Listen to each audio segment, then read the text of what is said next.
The Buffalo Sabres are truly the New York Jets of hockey, sharing with the Jets the ignominious honor of having the longest playoff drought in North American sports. With that streak of futility going on 13 years, the Sabres are hoping that it will not extend to 14. But do they have the weapons now to finally make it back into the playoffs? I admit it. Last year was rough. Remember the beginning of last year when the Sabres were everybody's sexy pick as a dark horse to take a step forward and make the playoffs? Thanks to their youth in the forward core with guys like Tage Thompson, Casey Mittelstadt, Dylan Cousins, and Zach Benson in front of 2 number 1 overall picks in Rasmus Dahlin and Owen Power, with a young ascending goaltender in Devin Levi backing them all up. Yeah, it sounded really good on paper, but then they actually got onto the ice and it turned out that the Sabres are still pretty mediocre. A lot of that can be laid at the feet of former coach Don Granato, but in truth, the Sabres failed last year for a number of reasons. Tage Thompson took a step back in terms of production. Zach Benson didn't have the outstanding first year that a lot were expecting of him. Dahlin, while he's good, can't carry the defense on his own, and Devin Levi was ultimately usurped from the goaltending kingdom by UPL. There was no big hot or cold stretch that doomed the Sabres. They just kind of fell behind the 8 ball early on in the season and just hovered around a .500 record for most of the year. They had a nice strong little push in March to give their fans hope that maybe they could finally do it and get over the hump, and then they just kind of petered out all that momentum, hitting the year 2 games over .500.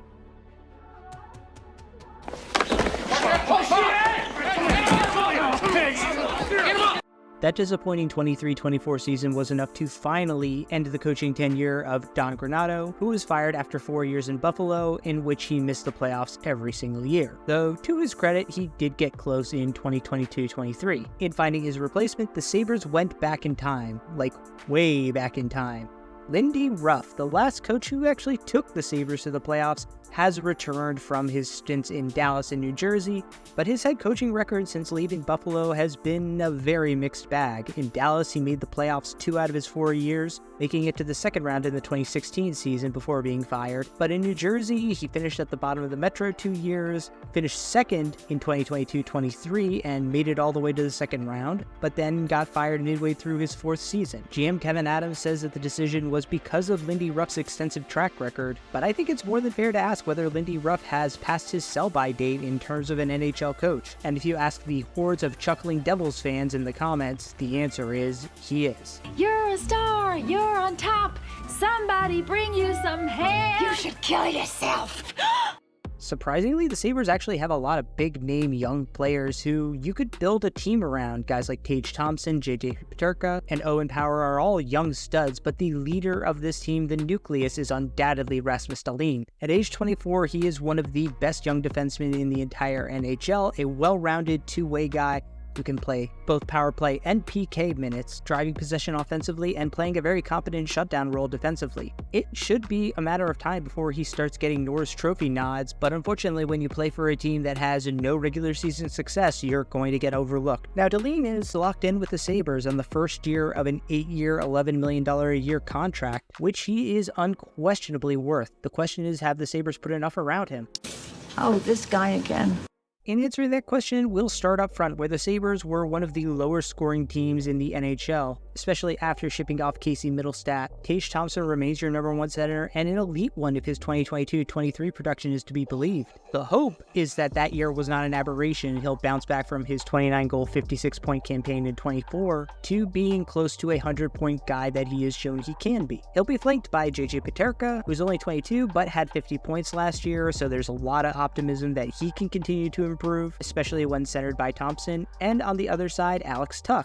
Tuch is still relatively young, entering his age 28 season, but I'm a little bit skittish of the fact that he's only had 1 year of 60 points or more in his entire career. He did have 59 last year in 75 games, and that should be enough to help out the other 2 on his line. Behind them on the second line, though, it is a lot of wishful thinking for the Sabres. Dylan Cousins is good, don't get me wrong. A solid 2C who had a productive 47-point year last year at age 22, but the other 22-year-old alongside of him, Jack Quinn, only had 19 points in 27 games last year. Coming off of Achilles surgery and missing that much time, is Quinn really going to be able to take that step forward along with Cousins? And to make matters worse, you have paired the 2 of them with Jason Zucker, a journeyman third liner who's at the point where his legs are basically shot and he's only good for taking dumb penalties and cleaning up rebounds. So I'd advise that Quinn and Cousins both shoot low. Newcomer Ryan McLeod will center the third line between some more youth with Zach Benson and Jordan Greenway on his flanks.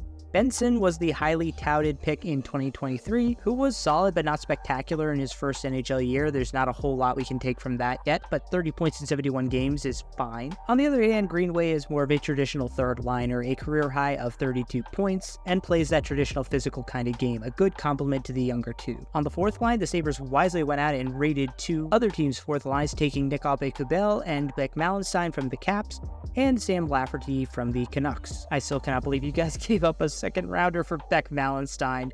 Oh, Kevin Adams, thank you so much. The back end, though, that's where Buffalo's strength really should be. Of course, you have Dahlin on the first pairing alongside the return in the Casey Middlestat trade last year, Bowen Byram. Kind of like Dahlin, very well-rounded, can move the puck offensively, and is passable in his own zone, so that's a pretty good synergy between those two. Their other number one overall defenseman, Owen Power, will be on the second pairing alongside Kenry Yokiharu. Now, while Dahlin has ascended to become one of the best defensemen in the NHL, Power has stalled out a little bit. It's nothing to panic about, he's only 22, and he is right now a perfectly competent second pairing defenseman, but for a guy that you took first overall, I don't think it's at all unfair for Sabres fans to expect him to take a big step forward soon. His defensive partner, Yokiharu, is I mean, he's not great, but he's fine for a second pairing guy, and at age 25 there is still hope that he could improve, but he's going to need Power to elevate him, not the other way around. Their third pairing is pure stay-at-home defenseman Matthias Samuelsson alongside Connor Clifton, coming into his second year as a Sabre. In goal, the controversy never dies. It's Ukko-Pekka Luukkonen and Devin Levi, who split the workload last year in Buffalo. It was supposed to be Levi's turn after those Jedi-like clips emerged from him training in the offseason, but then he actually had to face live fire in the NHL. He crumbled, putting up a save percentage below 90.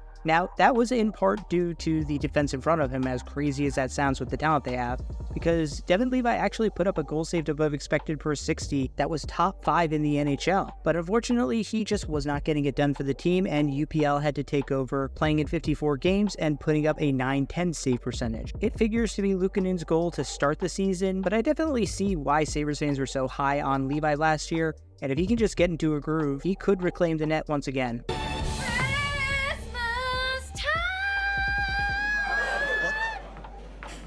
Britta's in this? Despite being a team with ambitions to finally make the playoffs, the Buffalo Sabres did a whole lot of nothing this offseason.